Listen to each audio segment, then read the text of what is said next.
Hi everyone, I'm Ming from MLAstro, and today I'm going to give you a quick tour on how do you process a scanning video from the SHG 700 into beautiful images.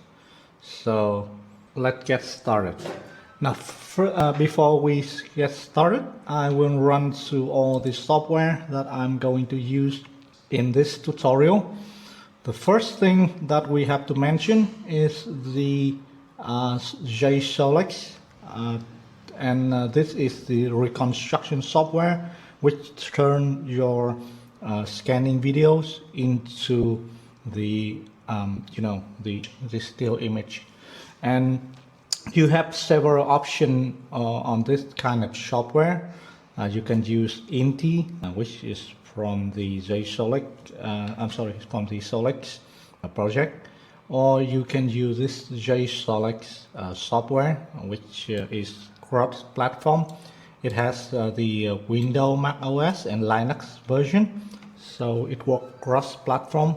And if you use JSol'Ex, a very good built-in batch tool, so I am highly recommend this tool for doing image reconstruction.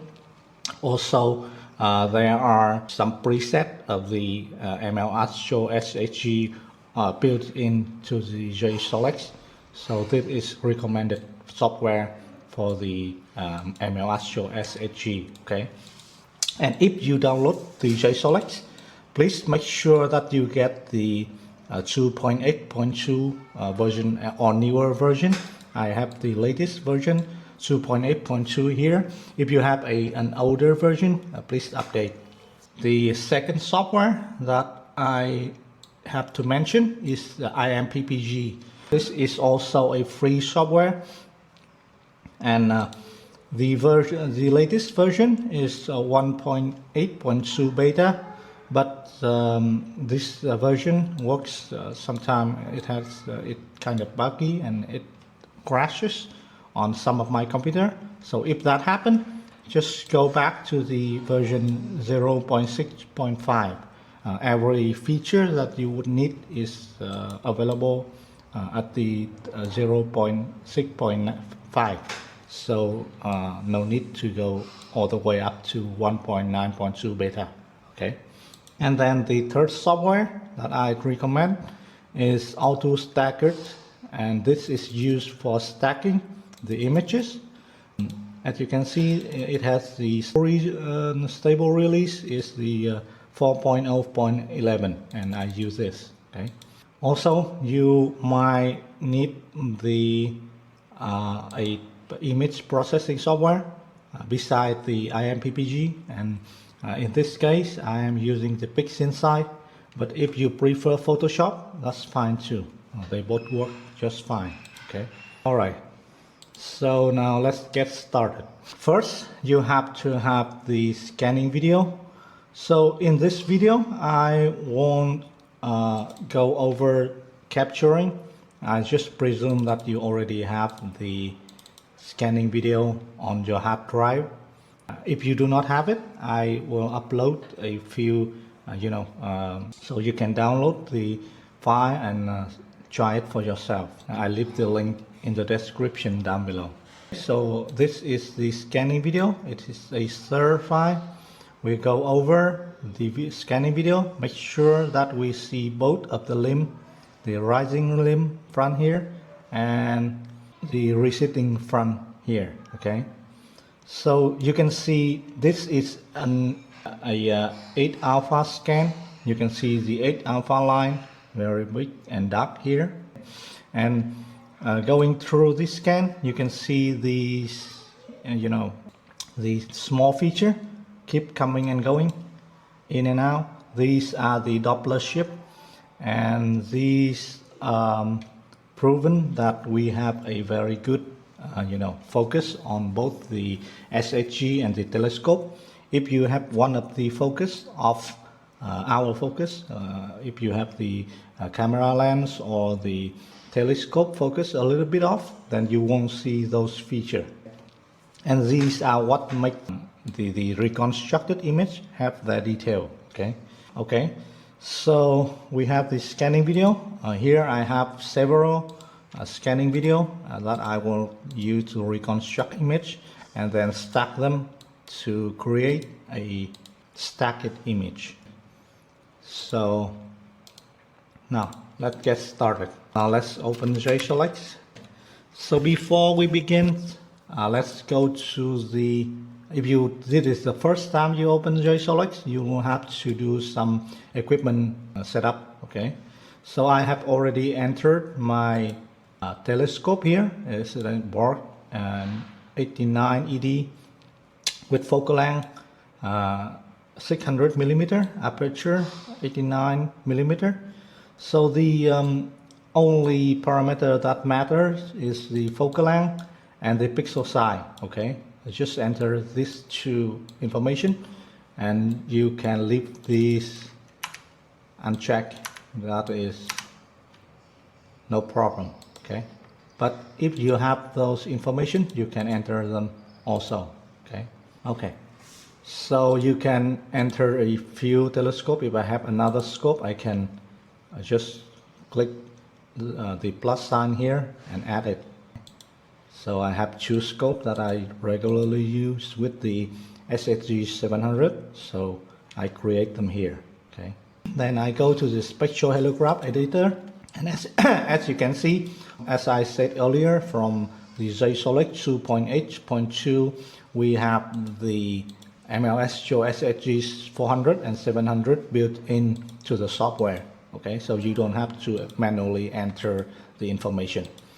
If you do not see the SHG here, you can click on the, for example, if the SHG is missing, you can click on add missing SHG and the default setting will be restored. Okay, sorry. So we have done the spectral helograph editor. Now let's try to open a third file. Okay, now let's open this file. All right, and we have this process parameter, and in this process parameter, if you have the autocorrect p-angle enabled, you should untick. This is highly unrecommended. Okay, all right. Then in image enhancement, I recommend to turn on the artificial flat correction. This is disabled by default, but I recommend you to turn this on. Okay, it will solve the residual vignetting if you are using a scope longer than 600 millimeter with the SHG 700. For example, if you use a 700 millimeter focal length telescope with the SHG 700, you might experience slight vignetting on the pole of the disc. So this will help you to solve that problem. And leave sharpen image unchecked if you want to do sharpening yourself, because I find that the sharpen images, this option usually go overboard and make the image over sharpened. Okay, the banding correction width and banding correction patches, the setting as default to this value, and they generally work very well. If you are experiencing excessive banding, you can increase the patch or increase the banding correction width to try to combat those banding, which generally due to dust spot on the slit or slit defects. Okay, we can reset them to default. Remember to enable the artificial flash correction. So we go to observation detail. Make sure you choose the MLAstro SHG 700 on the drop down list here, and you can choose the telescope that you have entered earlier. So I have this information here. Pixel size is the pixel size of the camera you are using. I am using the Tech 678 mono, so I will enter it at 2.0 micron.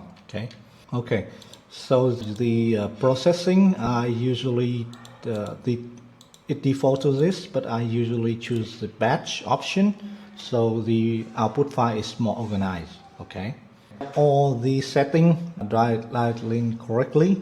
Now you can either use the quick mode to quickly generate a still image from the scan. So this will give us, a visualized process of how the image is reconstructed. As you can see, this is the scan, and it is moistacking all the slices into a still image. Okay. As you can see, we have really good alignment here. So the reconstructed disc is very round. If you have the frame rate and the scan rate is disproportional, then you will have a oblong shape disc. But as you can see, I have the detected XY ratio is very close to 1, which makes this is almost perfectly round. The tilt angle is only 0.18 degree, so I have everything that pretty perfect here, and it shows on the image quality. As you can see, if I pick the quick mode option, the JSol'Ex will output a pre-processed image. It will automatically do the contrast of the image, and as you can see, the image is very contrasty and it looks nice, right? I think it is shareable on social media without any editing. Yes, we can check the raw image, also very nice, right? We can check the reconstruction, and as you can see, there are a few vertical lines here. They are the dots, small dots on the slit, but in the processed image, they are calibrated out with the bending correction parameter that I mentioned earlier. So if you see those excessive bending that do not go out with the default bending correction, you can just trick the bending and see when it handle the bending. Okay, we have a very nice disc here. However, the automatic stretching and contrasting of the disc is not very friendly with if you want to do the post process yourself. Let's see, there are a lot of other feature on the disc here, and I can pick the full process so that the JSol'Ex will output all the image at once. So there are a lot of information that you can pull out from a single scan. This is an 8 alpha scan, but from that scan you can also output a continuum and wildlife images.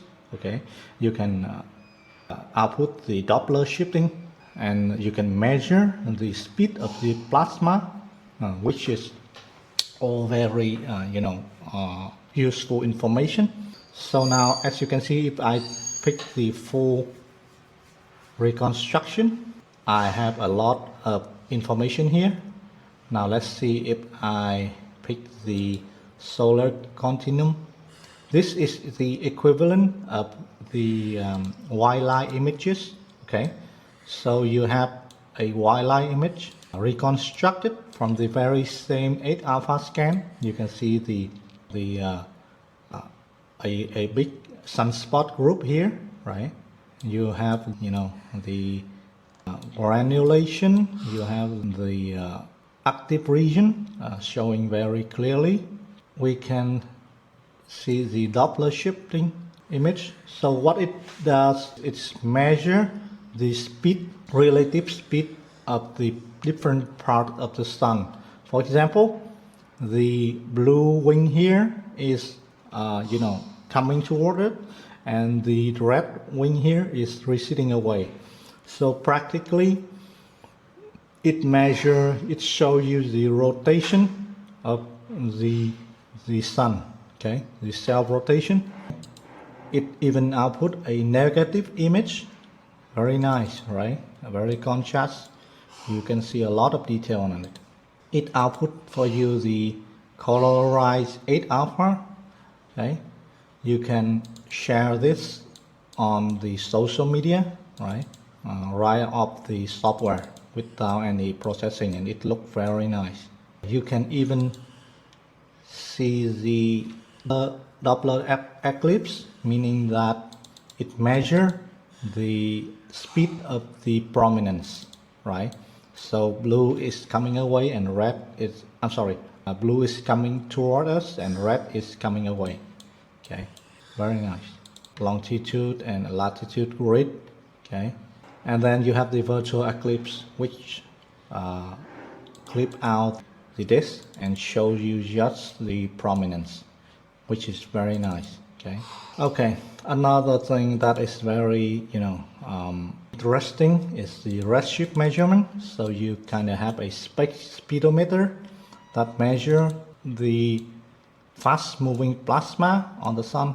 You can see here these plasma, they have even the speed annotated on them. Okay, those are the fast moving plasma.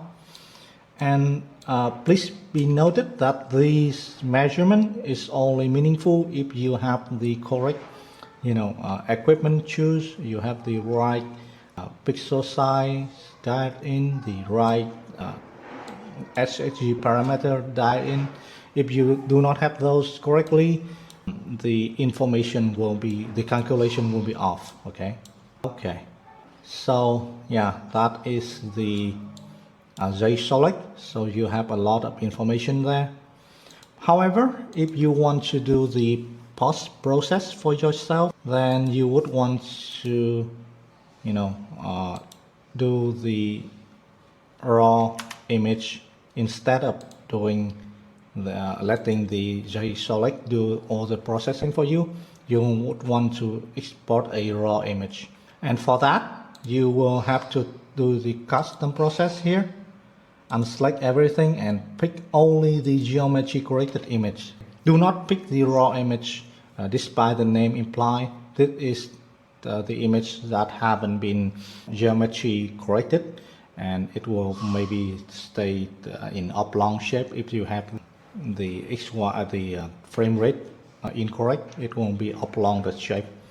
So you pick the geometry corrected image, it will correct for all the bending or the geometry of the disk, so you will have a nice and round disk, solar disk. Okay, so all the image is automatically saved into this batch folder that we chose before, in the same folder with the videos file.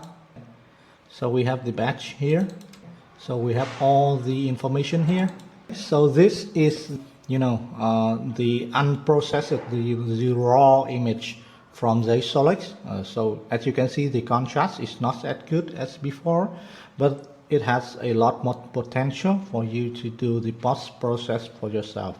Okay, so now let's compare the image. So you can see this is the AutoStakkert image that output from the quick mode, and this is the image that output from the geometry corrected only option that we picked earlier. As you can see, the automatically contrasted image look really contrasted, but there are a lot of leeway for post processing with the raw image that we pick. Okay, so if you want to do post process for yourself, then this is the image on the right here will be the one that you would want. Okay, if you want to do image stacking and image processing, this is the one that you would need. Okay, so this is a single pass, meaning the image that output from a single scan. Fewer, if you process this image, I will bring up the ImPPG now. If you feed this image into ImPPG and you do the image processing on this one, I don't know if you can see it, but yeah, here is what happened. As you can see, I will pick a preview window here. As you can see, the image is very noisy after being processed, right? And as you can see, there are the jaggedness in the high contrast region. these are the variation due to seeing. So we wouldn't want this, right? Because we have a very noisy and broken up image if we do any sharpening on it. Okay, so what we want to do is we want to stack several of this image into a master image that will accept post-processing and to do post-processing on it, and it with higher image quality with less of these, moissaking artifact. Okay, so how do we do that? We do that first by obtaining a few, single scan image, and we do that by going to the batch mode here, right? So we load, let me see, I think we can load about 10 image. Yeah, let's go 15. Yes. Okay, keep every parameter just as before. Pick geometry corrected image. Okay, and press OK. That's all, and the software will automatically output all the image from scanning video one by one. Okay, so we have everything, processes here, and we have all the output image. Let me see, where is it?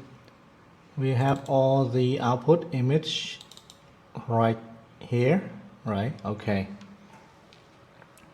So the first thing that I would like to do is I will weed out all the image that is affected with, clouds, right? These are affected by clouds, and I will remove those. Okay, keeping only the good frame. Okay, so because my seeing is, relatively good, so I can accept all these. But if you have the, the scan with strip of good and bad seeing alternating, you would want to weed those out too. But I think I can keep all of this.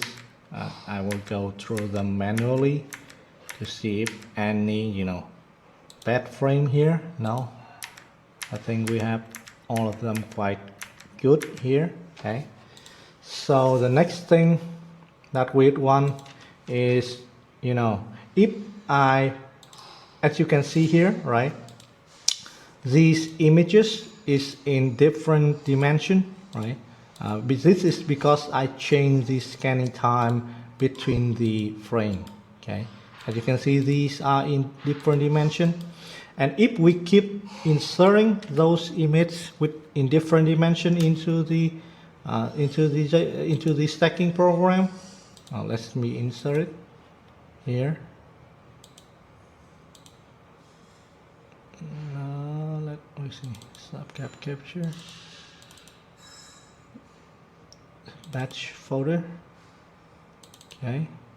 Okay, here are the images that we just integrated. Now if we insert those into AutoStakkert 4 and then click analyze, you will see it throw up an error. Okay, it said that all frames were rejected. Try cropping the image size more, which means the image were rejected because the frame is not in the same dimension. Okay, so what we would want to do is we would want to, crop all the frame into the same dimension, and I do that by using ImPPG. It has a very good align image sequence, and it's very fast, so I prefer this tool for this job.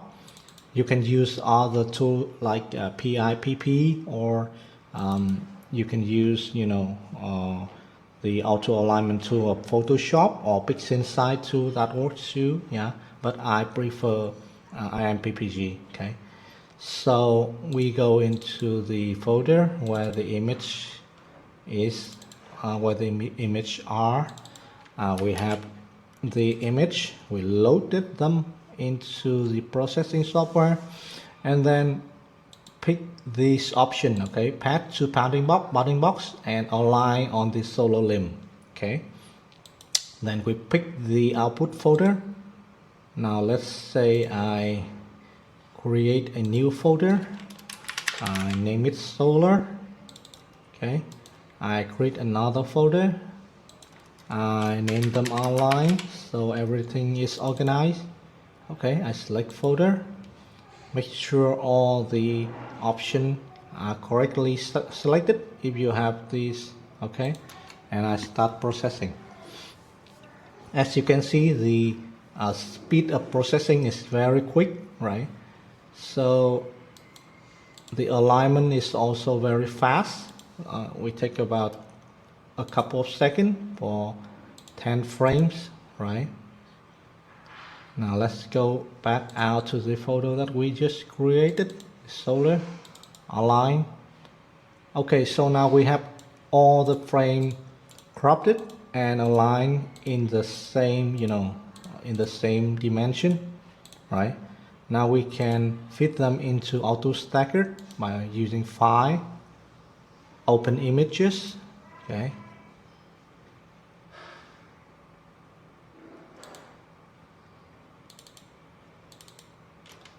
And load all the image. Now you can pick the anchor point here and then click Analyze. Pick a part that has high contrast, right?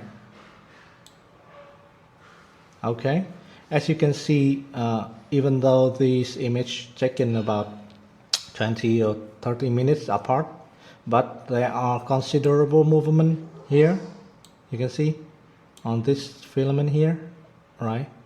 There are a lot of movement, but don't worry, those will get a little bit blurred during the stacking, but no big deal. Okay, so now I have stabilized all the the images. Now we'll place the alignment point grid. For my imaging scale, I usually pick the alignment point a little bit big, about 56. You can go down to 48, that's fine too. Okay, place AP grid, and we have all the alignment point here, right?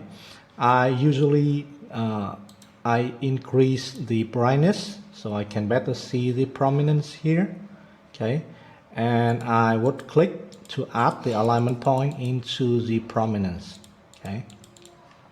If you do not pick these prominence, so when the software stack, those prominence will become blurry and they will not be as sharp, okay. So I will pick to make sure all the prominence are aligned and it is sharp, okay. We missed something here, okay. All right, okay, now let's bring the brightness down to normal. Turn off the preview. Okay, looks good. Okay, so I will increase the frame percentage to stack because I have already weed out all the bad frame before. By hand, I will choose the frame percentage to stack is 100%. Okay, so do not trust the the quality estimator of AutoStakkert. It wasn't designed to work with SHG image, so it doesn't know what a good image with the SHG look like and a bad image with SHG look like. So I usually do the bad frame picking by hand and then stack all the frame that I got. Okay, now let's do stacking. Since we have relatively small number of frames, the stack should be quick. So we have the image here, and the stacked file will be stored in the AS AutoStakkert P100% here, right? Okay, it's set done here. We can now close down AutoStakkert and then bring the image onto the processing software. Okay. Oh, we have problem with alignment here, I believe. The image is not as sharp. Okay. As you can see, these are the problem with alignment, I think. So we have double line feature. If this happen, don't worry, just go back to AutoStakkert. Open the image again. Okay, this is very good. You can see what can go wrong. Okay.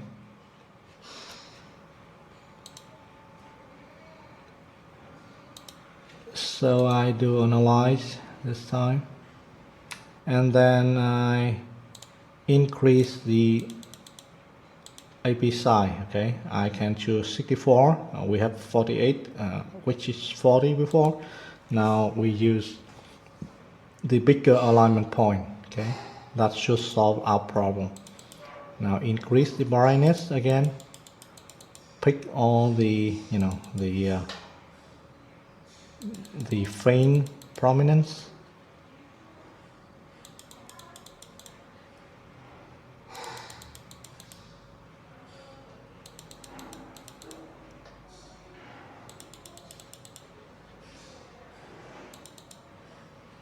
Okay. Bring down the brightness again, and then do the stacking again. Okay. So the bigger alignment point should be able to solve the problem we are facing. We'll see about that. Okay. And see if we got it improved. Okay. See? Yeah, it improved a lot. You can see the previous stack here and the new stack here. Okay. So the image got a lot sharper without the double edge, right? Okay, very good. Okay, so now we fit this one into our ImPPG processing program. Okay. As you can see, now with 50 iteration, the image is no longer broken up like before, but we can, for my imaging scale, I usually like to increase the sigma of the deconvolution to 2, right? Yeah, as you can see, the higher sigma bring out a lot more detail. I can increase it to 2.5, right? Yeah, and it looked much better, right? As you can see, a lot of detail has been brought out, but no, I think 2 is better. Okay. In solar processing, less is more. If you try to do too much sharpening, the image will lose the the natural look, and it doesn't look very good. It hurts me to see the over sharpened solar image out there, because remember, we are dealing with plasma here. These feature like clouds here, the filament here, it should be wispy, it should be a very soft edge. If you see sharp edge on the solar, there is a very good chance that you are over sharpening things. Okay, so do not over sharpen. The detail should be a little bit wispy and veil-like. Okay, so please do not over sharpen your image. Okay.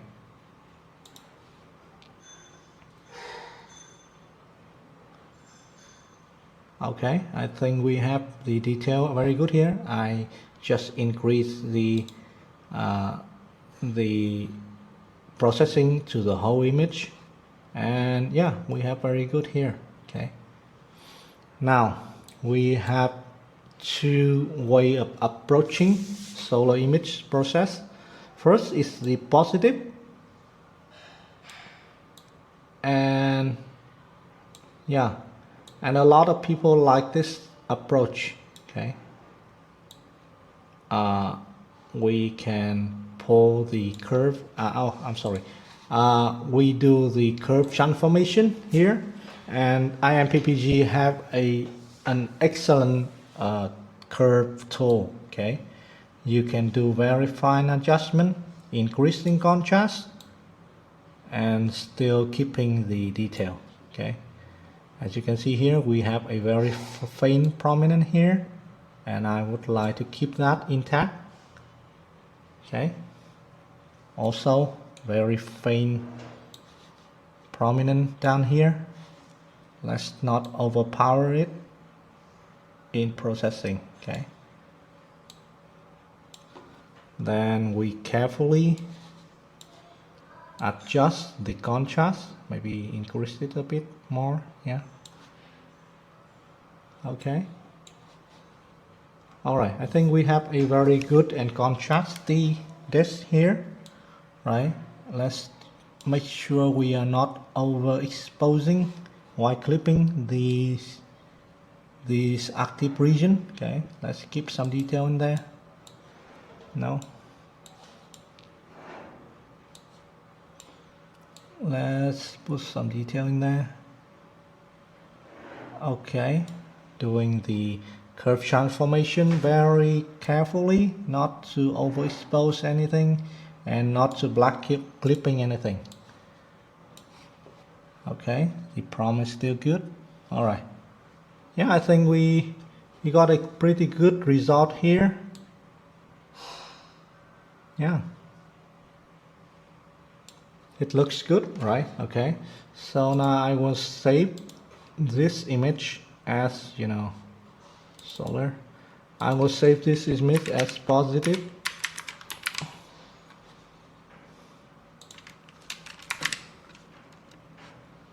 Okay, and then another school of processing this thing here is the negative approach, and personally I like this more, but well, a lot of people can't stand it, so it's just personal taste. Okay, let's see. For that approach, we just pull the, you know, pull the prominence here a little bit more. Okay, cut down the background a little bit. No, too much.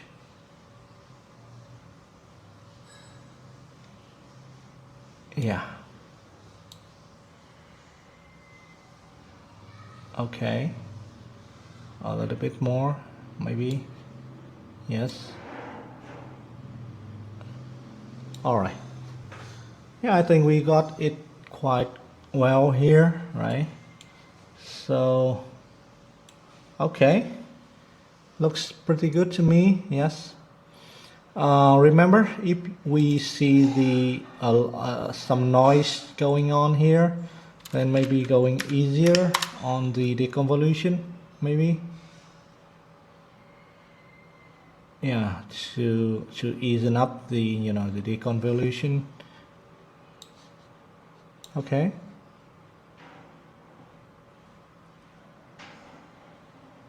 Okay, looks good, right?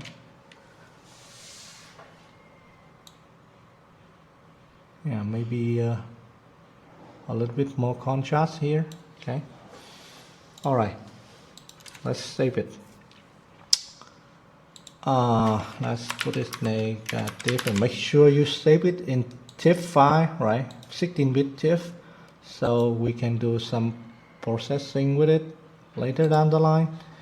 Okay, so yeah, we have the negative and positive here, right? So the next thing that I usually do is, you know, I usually use PixInsight to, you know, to complete the processing.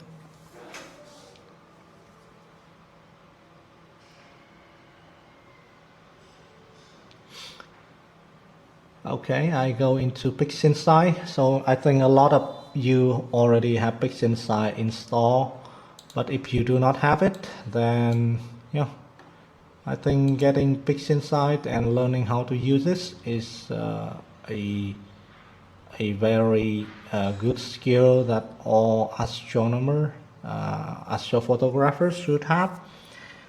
let's see, for the inverted image I will use this HDR multi-scale transform tool. I pick lightness mask, so it will only apply to the highlight. Okay, now let's see the default setting, how it works. Yeah, it worked pretty well, right?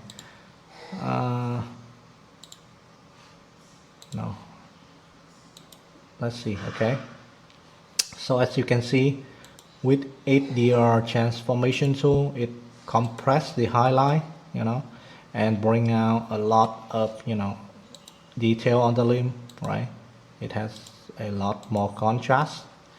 Maybe I can go down on the number layer, trying to compress it more. See if we can milk out some more detail from it. Yes. Okay, I think that's look even better, right? This is much more uniform. The limb darkening is easing up, right? And we see more detail. Okay. Yeah, it is a more pleasant look, in my opinion, right? So I will keep that. Okay, in the next step, I usually colorize this image. But before doing that, maybe I will add some local contrast here to bring out the small detail feature. Let's bring down the corner radius to maybe 20, right? 20, and you have to bring down the amount to about 0.3. It's very easy to go overboard with this tool, so let's start something small. 0.3 is a good start. Now let's apply it. My computer is a old computer, so too much. Do you like it? Let's see. No, I think that's too much. Let's go keep the amount down a little bit.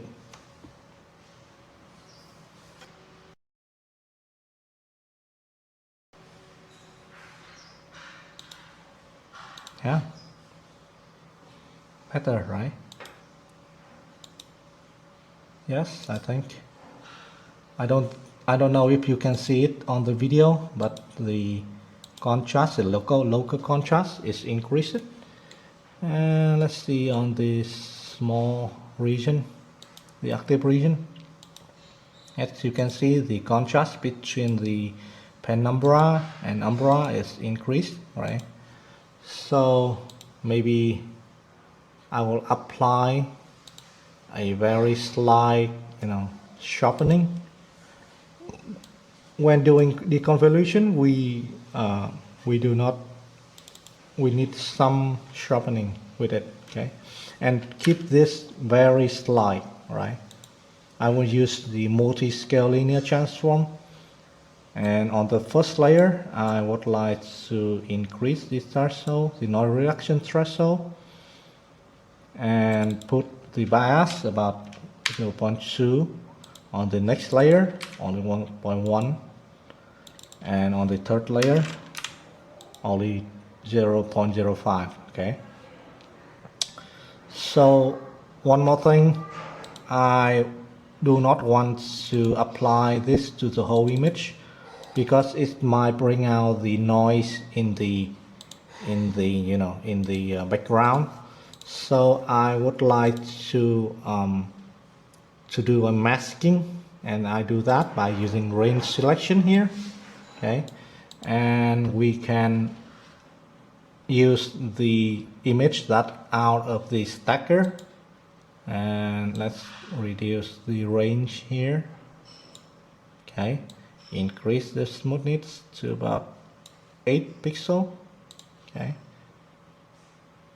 alright, so now we have the mask here. Okay, and let's apply the mask by pulling it and dropping it on the image here. Okay, so we are masking this, but we want to invert the mask, so we are applying or any edit into the disk instead of applying it to the background. Okay, so we have that. We will hide the mask.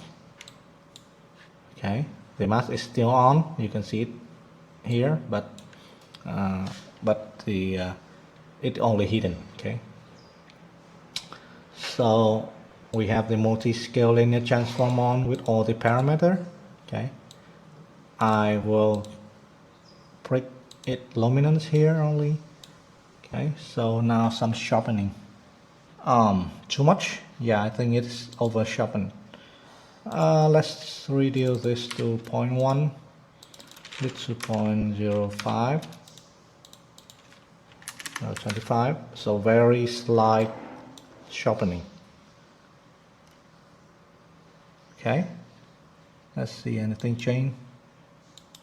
Yeah, a little bit. Okay, so as I was saying, we only need very slight sharpening. Do not over sharpen your image. Okay, it will look bad. All right. Okay, so let's remove the mask. Now we will colorize our image. Okay, so first thing, this is a mono images, so we will convert it to RGB color. Okay, and then I only want to colorize the middle of the disk here, so I will drop the range mask in.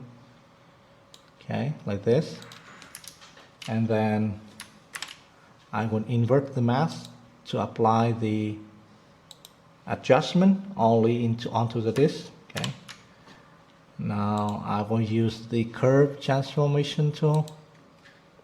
Okay, open the preview here, right, and then change to the red channel, pushing the red up. Okay, then pulling the blue down. Okay, the colorizing of these, these Sol'Ex this is 4 colors. Okay, so this colorizing process is highly personalized. You can do any color you want. Okay, there's no right, there's no wrong, just personal taste at play here. Okay. Okay, I personally like this color. Now let's apply it.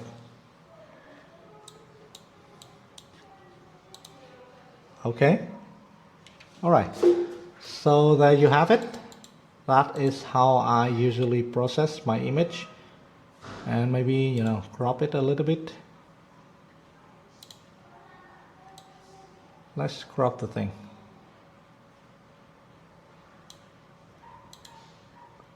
Okay, so we have a nice image that ready to be shared on social media.